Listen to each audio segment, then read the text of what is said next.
Ever get that feeling like you're drowning in spam? Like you try everything, unsubscribe, block, ignore, but nothing works. Oh, yeah, I've been there. Well, today we're going deep on this and looking at one guy's hilarious and honestly kind of brilliant solution to this modern day nightmare. Okay, I gotta hear. So we're talking about a YouTube video from DougDoug. DougDoug, he's that gamer and comedian, right? Yeah. You know him. I've seen a few of his videos. Well, the video we're looking at is called I Let an AI Rewrite My LinkedIn Profile and Forced Spammers to Read It. Okay, now that sounds interesting. So the basic situation is Doug has been getting just bombarded with messages from recruiters on LinkedIn for years. Oh, wow, the classic LinkedIn spam. But here's the thing, he's a YouTuber. So not exactly who recruiters are usually looking for. Exactly, he's not a software developer or whatever. So how did he end up on their radar? That's the crazy part. Apparently one recruiting company in particular just wouldn't give up. Really? Yeah, they kept spamming him for years, even though he asked them to stop over and over. Wow, some serious dedication there. Right, so Doug got to this point where he was just like, you know what?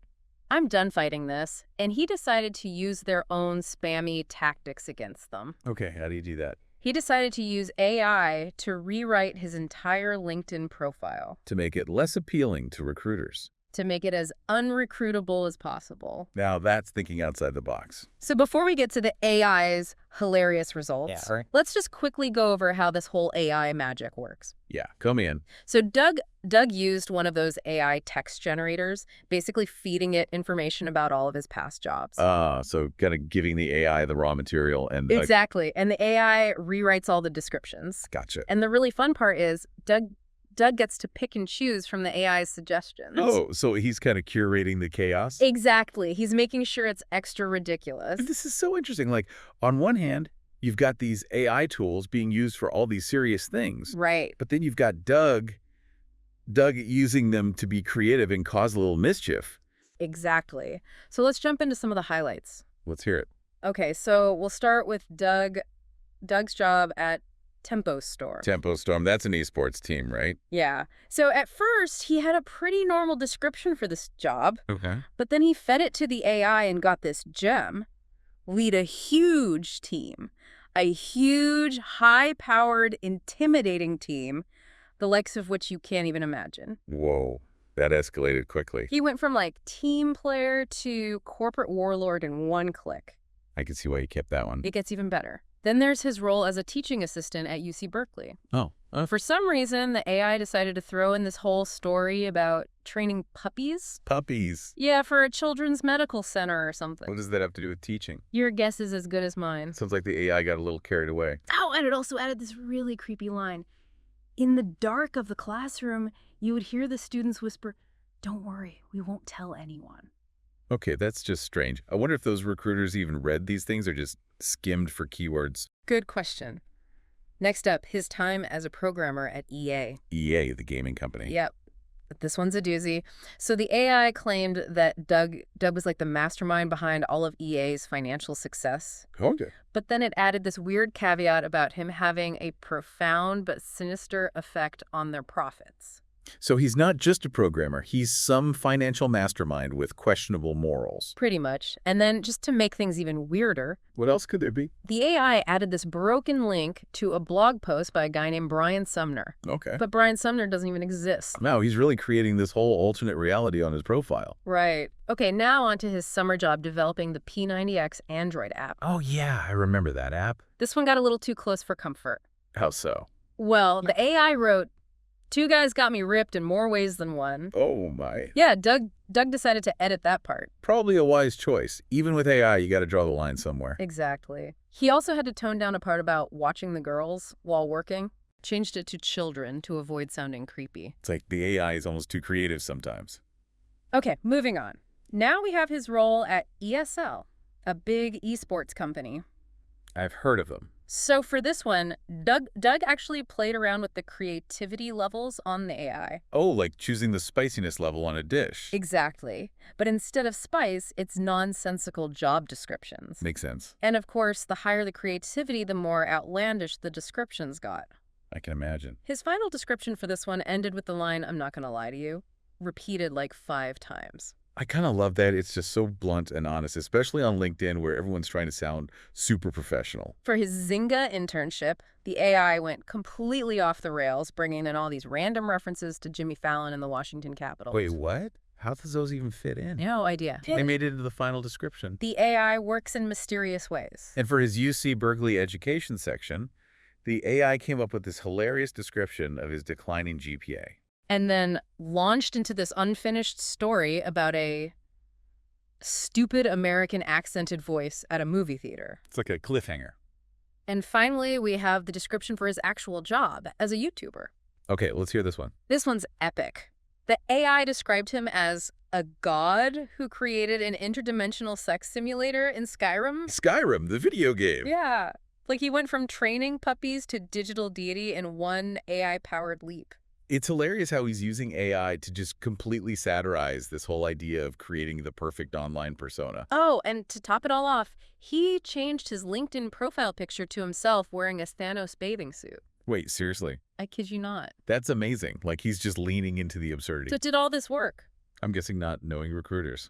You're right. It didn't exactly work the way you might think. So he still got spammed. He still got emails from those recruiters. Unbelievable. But he definitely got the last laugh. I bet. He even replied to one recruiter asking which part of his profile made him seem qualified for the job. And what'd they say? Oh, the recruiter totally ignored him. It's like they knew it was a joke, but couldn't admit it. Right.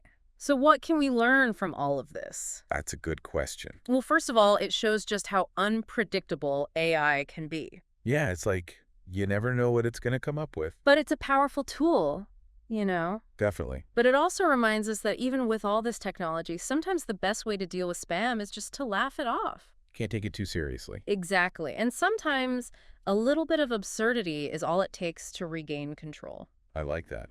A little absurdity can go a long way. Now, this is where things get really interesting.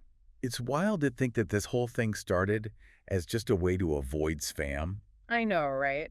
But it's really turned into this whole commentary on online identity. Totally. Like what even is authenticity anymore when it comes to our online profiles? Yeah, are we all just performing, putting on this show for the algorithms? It's almost like social media turned us all into these mini celebrities, constantly trying to get likes and followers. And LinkedIn is like its own little world. It's like the ultimate professional popularity contest. It's supposed to be about networking, but it's become this game of who has the most impressive job titles and connections. And it creates this pressure to make yourself look perfect, even if it's not the real you. Which is why I think what Doug did is so refreshing. Yeah, he just said, screw it, I'm going to be myself, even if it means scaring away all the recruiters. It's like he took back control, you know? Exactly. He's not letting the algorithms tell him who he should be. And maybe that's why so many people loved his video. Yeah, maybe we're all just tired of feeling like we have to fit into these perfect little boxes online. We want to see real people, flaws and all. And let's be real. We've all had that moment where we just wanted to escape from the online world and all its demands. Who hasn't been bombarded with spam? It's like a constant assault on our inboxes. And the algorithms are always watching, trying to figure out how to sell us more stuff. So when Doug fought back, even in this ridiculous way, it was kind of like he was fighting for all of us. Yeah. He's like our digital warrior, taking on the spammers and the algorithms with his Thanos bathing suit. And his secret weapon. Laughter. It's like sometimes the best way to fight absurdity is with more absurdity. Right. You can't take it too seriously, so you might as well laugh at it. And Doug's experiment shows just how powerful humor can be. Yeah, it can make you stop and think about things in a new way. But there's a serious side to all of this too, right? Definitely. I mean, this whole experiment raises some big questions about artificial intelligence and how it's going to change our lives. Yeah, I mean, the AI Doug used is pretty basic, but what happens when these language models get even more advanced? Imagine AI that can write novels, compose symphonies, even create entire movies. They're already seeing AI-generated art popping up everywhere. And it's getting harder and harder to tell what's real and what's fake. So what does that mean for us? How do we even know what to believe anymore? It's a good question. We're going to have to be a lot more critical of the information we see online. We'll need to develop some serious media literacy skills. And I think it also raises some ethical concerns. Like, what happens when AI is used to manipulate people or spread misinformation? Exactly. We need to start thinking about these things now before it's too late. So we need to be careful, but we also shouldn't be afraid of AI. Yeah, it's a tool, and like any tool, it can be used for good or for evil. It all depends on us, on how we choose to use it. I'm actually curious to hear from our listeners. Yeah, me too. Have you ever used AI in an unexpected way? Or what kind of AI-powered persona would you create for yourself online? Let us know in the comments. There are some really interesting possibilities out there. But let's bring it back to Doug for a minute. Okay. What do you think his experiment really tells us about the future of online identity? It's crazy to think how much AI has changed in such a short time. I know, right? It seems like every day there's some new breakthrough. It wasn't that long ago that we thought of AI as mostly just for automating boring tasks. Right, like making spreadsheets or scheduling appointments. But now it's doing things we never thought possible, like writing music and creating art. And Doug's experiment is a perfect example of that. He used AI to turn his LinkedIn profile into this hilarious work of art. Yeah, it's like he turned the whole idea of a professional online persona on its head. And it makes you wonder, what other creative possibilities are out there with AI? I think we're just scratching the surface. Like, imagine using AI to help you write a novel. Or to compose a symphony. Or even to design a video game. The possibilities are pretty much endless. But it's also a little bit scary, right? Yeah, I mean, there are definitely some potential downsides. Like, what happens when AI gets so good that we can't tell the difference between human-created and AI-created content? That's a big one. And what about the ethical implications? Like, who owns the copyright to AI-generated art? And what's to stop people from using AI to create fake news or propaganda? These are questions we need to be thinking about very carefully. It's like we're opening up this whole new Pandora's box. And we need to make sure we're prepared for what's inside. But I think it's important to remember that AI is just a tool. It's how we use it that matters. We can use it to create amazing things, or we can use it to do harm. It all comes down to our choices. So as we move forward into this AI-powered future, We need to be both excited and cautious, we need to embrace the possibilities. but also be mindful of the risks. And most importantly, we need to have these conversations To talk about the ethical implications. to make sure AI is used for good. And to ensure that it benefits all of humanity. Well said. This has been the Deep Dive, reminding us to laugh at the absurdity, to question everything, and to always, always be mindful of the bigger picture. Thanks for listening, everybody.